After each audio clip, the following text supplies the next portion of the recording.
Talk 49. Welcome to Full Stop number 3, our magazine edition of short stories and thinking. I'm Nigel A. James. To start our programme, we're going to the Vienna woods, and there, in the middle of winter, stands an angel. Doris Callas and the Cats of the Forest.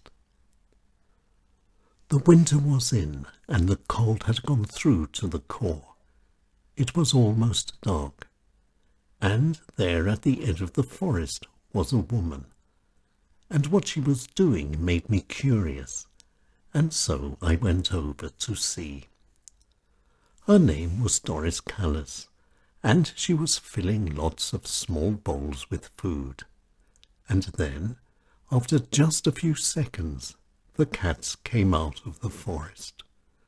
Not just a few, but many. And Doris Callas explained.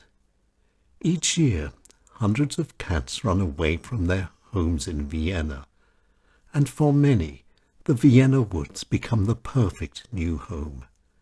And there they are happy. But not for long, for then comes the winter, and it is then that hunger sets in. And that's why Doris Callas goes to the woods every day in the winter. It's her way of helping the runaway cats. But as the winters continue, the number of cats arriving for supper becomes fewer and fewer. The cold and the dangers are often too much, and many runaway cats sadly die. And Doris Callas continued. She used to have a cat, and he too ran away. But that was a long time ago. And now, feeding the runaway cats is Doris's way of remembering him. And by helping the runaway cats, one or two may even find their way home in the spring. And Doris used to dream of her little cat coming home. But sadly, he stayed out in the cold. In those days, there was no one to help, and that's why Doris is special. The winter was in, and the cold had gone through to the core. And there were the cats enjoying a meal. Doris Callas is a lady of heart, and whatever the weather, she is there every day with her food and her bowls, and I'm sure without her there would be no little cats to come out of the forest. Doris Callas and the Cats of the Forest. Talk 49. We're moving now to the forests of Hungary.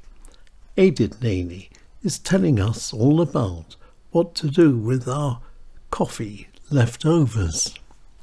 Last year, whilst visiting Hungary, I learned something new about coffee. Not about taste, but about waste. And coffee mulch, as Edith Naney explained, is a very useful thing. To begin with, coffee mulch fertilizes better than any chemical can. Flowers, vegetables and salads really love the taste of old coffee. Coffee mulch is not only great for good flavour, but beauty as well. There is, however, much more to mulch than just beauty and taste. Mulch is a great cleaner too. Edith Naney gladly uses it for cleaning her chopping boards, and it works really well. It's the best soap there is, and purely organic. After the chopping of onions, or the cutting of meat, Edith Naney just rubs coffee mulch into her chopping boards, waits, then removes with a scour and rinses. Perfect. Then there are the drains. Coffee mulch cleans drains much better than anything else. Put mulch down your drains, and they'll soon be smelling like freshly picked flowers. Edith Naney knows what she's doing. She understands mulch much better than coffee. Edith Nini's coffee is weak, creamy hot water with a slight taste of coffee. Not very nice. But her tomatoes and peppers are the best in all Hungary. Coffee mulch is a wonderful thing. It makes a big difference. So don't throw it away. Use it instead. Edith Nini and Flowers and Coffee. Talk 49. 49. Flower arranging is summertime fun for very many people. When I was young, I thought it was something for girls. Listen to my story. Flower arranging. Just do it and forget it. Normally speaking, the winning of prizes brings moments of joy, and coming in first is always good news to take home and share. But one of the prizes I won whilst at school was very much different. I won first prize in my school's annual flower arranging contest. I was neither happy nor pleased. In fact, I was deeply ashamed. To begin with, I had only gone in for my school's annual flower arranging contest because it was something one did. Not to have done it wouldn't have been right. It was a tradition. Just do it and forget it were the words of my father, and so I just did it. Very reluctantly, I turned up at school with my flower arrangement. My flower arrangement, by the way, consisted of a bunch of hurriedly picked flowers, which I had just as hurriedly stuffed into one of my running shoes. That was all. And arriving at the school hall where the competition was, I got a surprise. All the other entries were brilliant, all results of great effort, hours of snipping and cutting, and the difficult deciding of which flowers went best with each other. In other words, all works of great art. My flower arrangement was, in comparison, not up to scratch. But I had entered. And later, there I was, back in my classroom, enjoying my favourite subject. It was just around 3, and with only 1 more hour to go before going home, I had completely forgotten the flower arranging competition. Then all of a sudden, the classroom door opened, and in walked the headmaster's assistant. My name was called out. 3 minutes later, I walked into the hall where the flower arranging competition was, and onto the stage. Then everyone started to clap. Who for? They were clapping for me. I had been given first prize. The headmaster gave a short speech. How great I was, how original I was, how diligent I was, and how people like me gave the school such a good name, and so on and so forth. I should have been pleased, but I wasn't. I had seen all the efforts my schoolmates had done. I felt like an intruder, but there was nothing I could do. I accepted the prize with great grace. However, in my very short speech, I made it clear that everyone else had done much better than me. Then everyone clapped once again. I was a very good sport. But there again, there is only one winner in every competition. I had done something unusual. Character? Maybe. And I've been doing everything differently, in a very different way ever since. Just do it and forget it, but do it how you want. A lesson in life. Flower arranging. Just do it and forget it. You're listening to Full Stop on Talk 49. We all have slow time, no time, and fast time. Andrew J. Roberts has more than most. Collecting time. Time is something that never stops still. Sometimes it crawls and sometimes it races. But for Andrew J. Roberts, time is a wonderful hobby. His collection of clocks is the finest I've seen. In his collection, which numbers almost 1,000, Andrew J. Roberts has many interesting chronometers. He has grandfather clocks, grandmother clocks, mantelpiece clocks, kitchen clocks, and many other fascinating clocks from all over the world. And altogether, they're worth a small fortune. But Andrew J. Roberts' favourite timekeeping device has neither hands nor a digital display. Andrew J. Roberts' favourite timekeeping device is something he couldn't do without. It's an egg timer, an hourglass from Egypt with Saharan sand. When Andrew J. Roberts moved into his very first house, his granny was the first to come calling, and being a sensible woman, the egg timer was the present she gave him. And Andrew J. Roberts found it easy to use. He soon got the hang of it. No winding up, and no batteries to change. All very simple, just a flick of the wrist, that's all. And after 35 years, this wonderful very old device still keeps perfect time. And thanks to advanced Egyptian technology, Andrew J. Roberts' soft-boiled eggs are always delicious. Never too hard and never too soft. Just perfect. Andrew J. Roberts is a collector of clocks. He has much time on his hands. But most people say he has a bit of a tic. He gets wound up very quickly, just like his clocks. But just like his egg timer, Andrew J. Roberts keeps perfect time. He never comes late. And just like his eggs, he's neither too soft nor too hard. Just right for cracking, and a pinch of salt is all that is needed. And do you have a tic too? Do you collect stamps? Collecting's a wonderful way of passing one's time.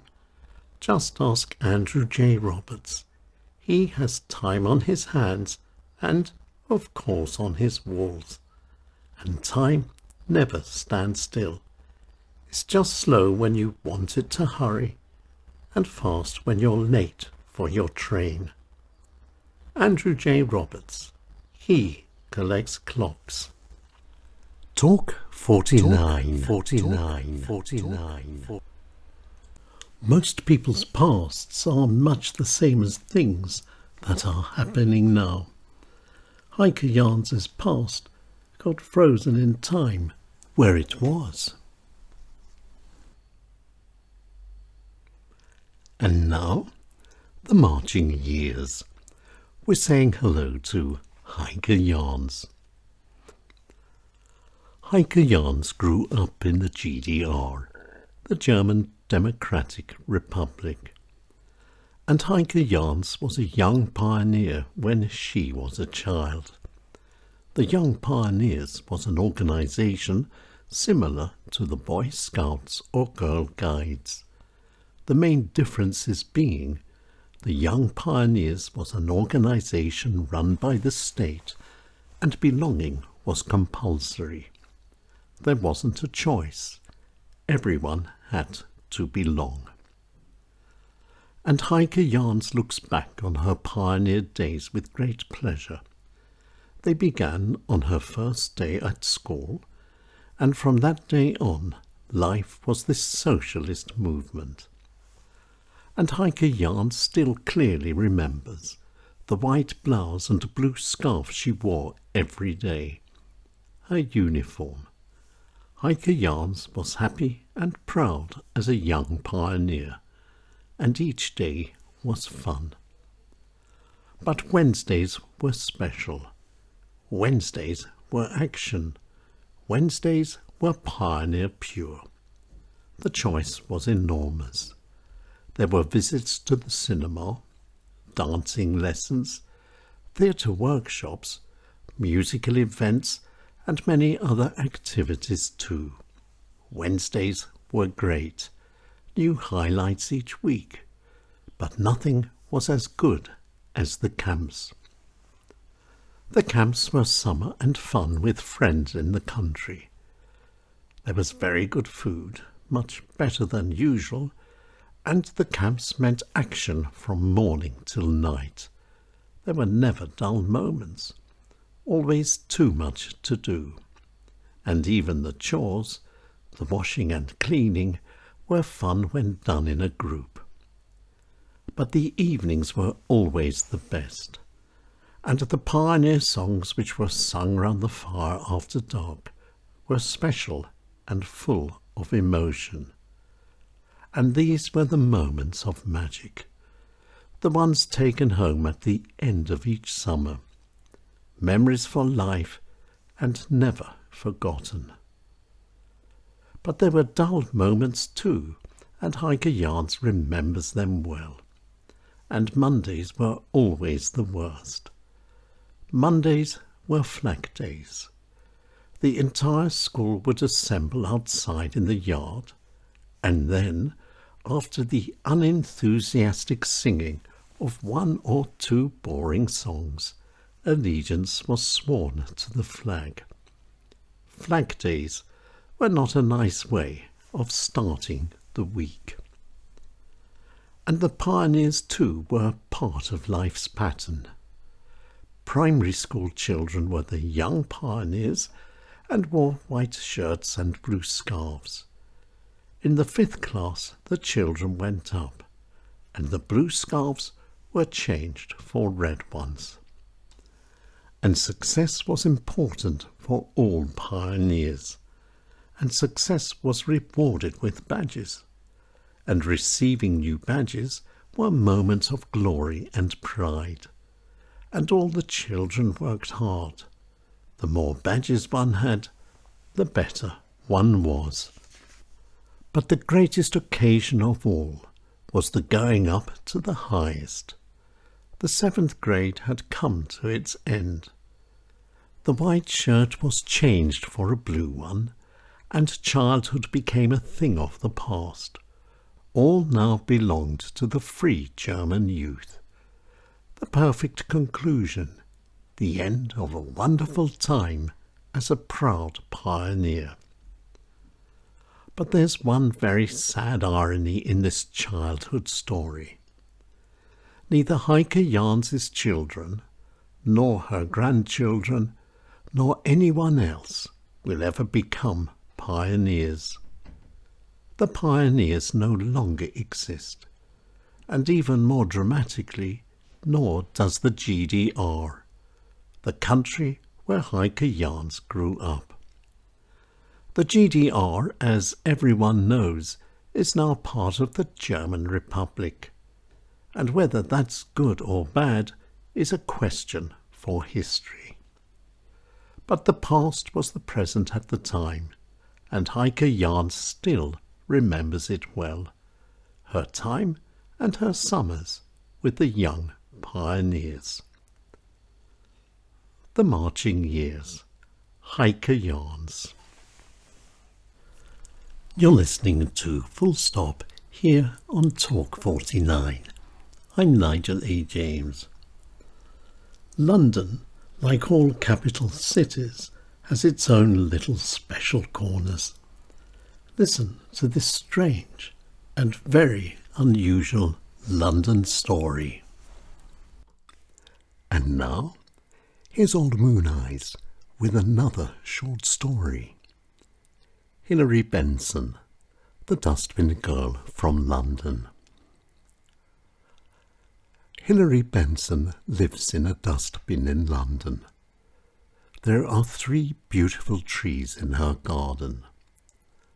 a nut tree, an apple tree, and a money tree.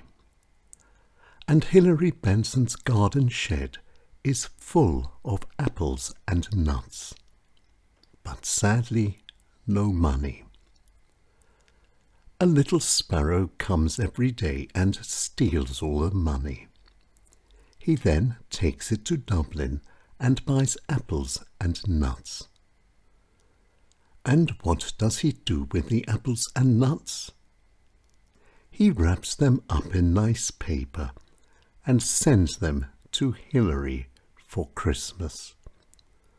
What a nice little sparrow. Talk 49. And now, here's a school-time story from many years ago. Bilboia, the last of the magic. It's the people one meets that make up our memories in life. And Bilboia was the most popular boy in my primary school class. Everyone liked him. Bilboia had something unique. And Bilboia's birthday parties were the best of them all. To begin with, Bilboia lived in a house that was bigger and better than anyone else's, and the big red Rolls-Royce that was parked in the drive was something very impressive. We were all very young. But it was the swimming pool that was the best, the ultimate symbol of wealth and success. The Bowyers had money, and this showed in Bilboia's parties. Bilboia's parties were summertime fun. In and out of the pool, exciting games, brilliant food, and drinks such as Coke that were normally forbidden. Bilboia's parents, I believed, were very laid back. Bilboia's parties were fun. But looking back, I have no memory at all of Bilboia's mother.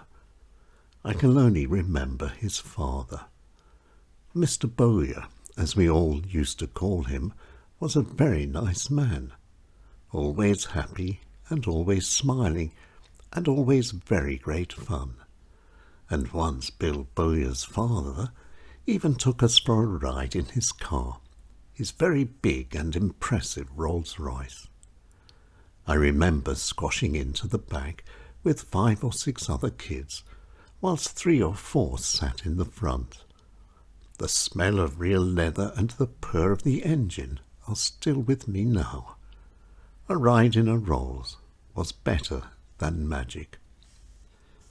And then came the end of the summer, the last of the magic, the start of our last year of primary school. In we all trooped, into the classroom. But there was one empty desk, Bilboia's. We were not worried. Something had happened, that's all. Our teacher then told us the news. I sensed a touch of sadness in Mr. Ladlow's voice as he spoke. Bilboia's parents have had to leave town. Business has taken them a long way away. Bilboia is not coming back. He has gone to live with his auntie in Scotland. That's all we were told. We were, of course, very upset, but not for too long. Children quickly forget. Bilboia was quickly forgotten. But people never stay completely forgotten. It was 8 or 9 years later. I was reading the paper when a name caught my eye. Bowyer. I had to read the article 2 or 3 times. Bilboia's father had just been released from Reading prison. His crime was embezzlement in a very big way. Bilboia's father had never been rich. I never found Bilboia again. I looked for him, but to no avail. But however crooked Bill's father might have been, Bill himself was in those days a really great friend, and I hope Bill is still being Bill. But who knows? Crime can be tempting, but Reading Jail is not a nice place. Be careful, Bill Bowyer. Father like son. It's time now for our saying of the day, and our saying of the day today comes from Greece. A rose on the bush is beauty forever, but a rose in a vase has no future at all. Beautiful words from Greece. Here they are one more time. A rose on the bush is beauty forever, but a rose in a vase has no future at all. Wonderful thinking from Greece. And now to finish with, here's some thinking all about future thoughts. Neither change nor forget. Some thoughts about history by Nigel A. James. The sense of history is twofold: the reporting of the past and the interpreting of the past. The reporting of the past relies on well-established and widely accepted facts, and it is widely believed, relatively easy because of the many records that exist. But how reliable are these so-called well-established facts? This is a very good question. There are only two facts that cannot be disputed: birth and death. Everything else must be questioned, and this is the job of historians. Therefore, it is the historians who establish historical facts. Facts, too, that must always be questioned. So who is an historian? An historian, according to the Oxford, is someone who's a writer of history or a person learned in history. So how learned must one be to write history? One can only be as learned as the historical sources one uses. And these sources very much differ according to the perspectives of those who produce them, and everyone's different, even historians. Simply put, European history has German versions, French versions, British versions, and many other versions as well. So whose truth is true? Whose opinion is the one that counts? Because you are German does not mean that you know more about German history than a French historian does. But historians too have other demands. The keeping alive of the past for the present is but one. We must never forget. And in this sense, whose job is it to apportion blame to the living for the atrocities carried out by those who have long since departed? Is this the job of historians? Many people think not. Historians deal with the past, not the future. The people of now are not the people of then. The people of now should not be made to feel guilty for the deeds of long ago people. But of course we should never forget. And monuments are perfect for never forgetting. But monuments too can be dangerous. They can steer and control people's thinking and actions. Monuments are clever. They unite the terrible past with the present and take the terrible past with them into the future as well, and all from one point of view. And whose point of view? And always the right point of view? And why only one point of view? But of course we must never forget. forget. But forget what? Or should we always remember? To remember is to feel. We can only remember that which we've touched or experienced, or those we have personally known. And monuments are extensions of either people or events. Monuments are the ongoing past, part of our still living history.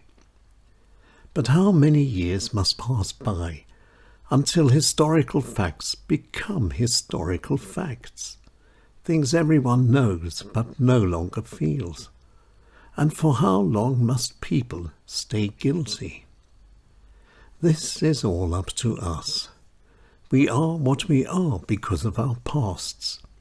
We all breathe the same air. We all have been good and we all have been bad. And the same is set to continue forever. There are no angels or devils on earth. No one is good all the time. In other words, when it comes down to conflict, it's the sides we are on that makes us the goodies or baddies. And this is the footer that historians need. But there is one thing that no historian should do, and that is to change the guise of the past. However much we may hate it, it happened. The changing of names for whatever reason is a crime. Under no circumstances has anyone the right to erase. The sense of history is twofold: the reporting of the past and the interpreting of the past. History does not mean making the future. We've come now to the end of Full Stop. I'm Nigel A. James. Thank you for listening, and please join me again next time. Thank you, and bye-bye for now. Talk 49.